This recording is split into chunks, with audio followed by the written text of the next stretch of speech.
নদিয়ার রানাঘাট দক্ষিণ বিধানসভা উপনির্বাচনে ভোট গ্রহণ হবে আগামী 10ই জুলাই।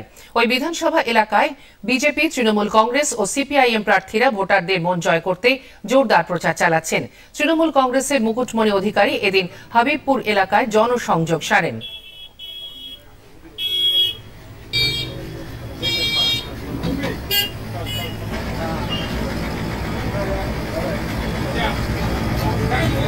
এলাকার সাধারণ মানুষ, সমস্ত ধর্মের বর্ণের মানুষ, তারা 2024-এর লোকসভায় যে অন্ধ মোহজালে বদ্ধ হয়ে ভোট দিয়েছিলেন, সেই বদ্ধ মোহজাল থেকে মানুষ বেরিয়ে আসছেন।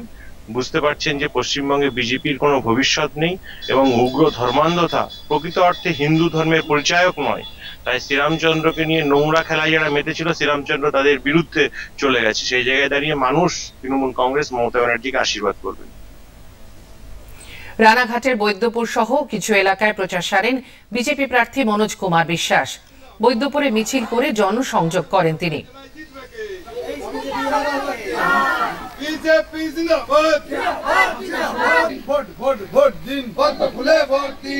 আমি বিভিন্ন জায়গাতে প্রচারে যাচ্ছি।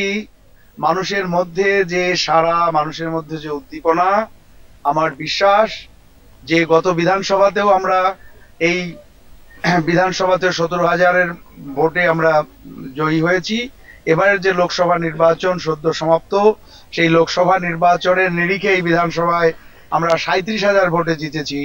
আমার বিশ্বাস মানুষের মধ্যে যে উৎসাহ উদ্দীপনা, যে এই নির্বাচনেও মানুষ আমাদের জয়ী করবে এবং সেটা লোকসভার মার্জিনকে ছাপিয়ে যাবে। সিপিআইএম প্রার্থী অরিন্দম বিশ্বাস এদিন পায়ে হেঁটে হরিতলা কলোনি এলাকায় প্রচার সারেন।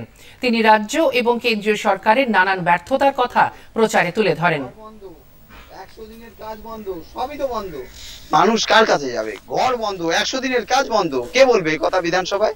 বামপন্থীরা ছাড়া, কাস্তে হাতুড়ি তারা ছাড়া এই কথা বলার কেউ নেই। ফলে মানুষ অভিজ্ঞতার ভিত্তিতে সেটা বুঝছেন, ফলে স্বাভাবিকভাবে আমাদের পক্ষে থাকবেন, তারা সঠিক সিদ্ধান্ত নেবেন তাদের পূর্ব অভিজ্ঞতা দিয়ে।